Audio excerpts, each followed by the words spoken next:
Hey guys, welcome to my another new blog. আস্তে আস্তে সব অপেক্ষার অন্ত পড়ল, এসে পড়ল বিয়ের ডেট 24শে জানুয়ারি।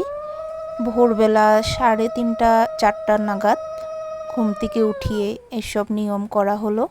দই খই আমাদের খাওয়ায়, তার আগে জল ভরতে যায়। সেই জল ভরতে যাওয়ার আগে আমাকে এইসব নিয়ম করে বসিয়ে রেখে দই খই খেতে দিয়ে ওরা জল ভরতে গিয়েছিল। সেই জল এনে আবার সকালবেলা সূর্যোদয় হওয়ার পরে সেই জল দিয়েই স্নান করানো হয়। বাড়ির বড়রা সব আশীর্বাদ করছে, মা, জেঠিমণি, কাকিমণি, মাসি সবাই মিলে। আপনারা সবাই এই ভিডিওগুলো দেখছেন, যারা দেখছেন আপনারা লাইক করবেন, সাবস্ক্রাইব করবেন, কমেন্ট করবেন, তাহলেই আমি একটু সাহস পাবো আরও ভিডিও বানানোর জন্য। তাই আপনাদের কাছে অনুরোধ, আপনারা কমেন্ট করেন, লাইক করেন, সাবস্ক্রাইব করেন, কারণ আপনাদের একটা লাইক আর সাবস্ক্রাইবে আমাকে বহু দূর নিয়ে যেতে সাহায্য করবে। সকাল হওয়ার পরে এরকম করে বৃদ্ধি স্টার্ট হলো, বৃদ্ধির নিয়ম চলছে। আপনারা হয়তো কি জানি লক্ষ্য করতে পারছেন যে ভিডিওগুলোর মধ্যে সবাই আছে, কিন্তু একজন মানুষ অনুপস্থিত।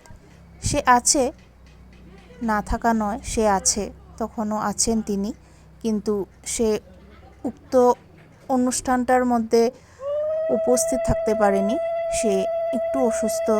তাই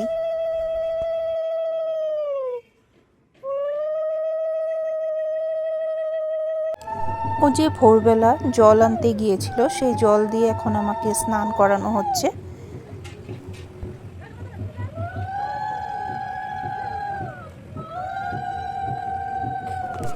সবাই আছে ভিডিওটার মধ্যে, সবাই হাসি খুশি এই অনুষ্ঠানটা পার করার চেষ্টা করছে, কিন্তু সবার মনে একটা ভয়ের আশঙ্কা।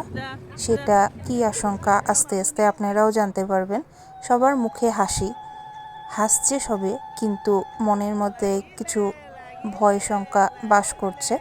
আমারও সেম অবস্থা, মুখে হাসি কিন্তু অন্তরটা ফেটে যাচ্ছে একটা কারণটা কি সেটা আর এখন বলি না, কারণ বলতে বলতে হয়তো চোখে জল এসে পড়বে। তাও ভগবানকে অসংখ্য কোটি ধন্যবাদ যে এ বিয়ের অনুষ্ঠানটা ভালোভাবেই পার করালো। তার জন্য ভগবানকে অসংখ্য কোটি কোটি ধন্যবাদ জানাচ্ছি। এমন দিন যাতে কোনো মেয়ের জীবনে না আসে, যার জন্য সে পৃথিবী দেখলো, সেই তার বিয়ে দেখতে পেল না, মানে বিয়ের অনুষ্ঠানটার মধ্যে উপস্থিত থাকতে পারল না। বিদায় নিচ্ছি।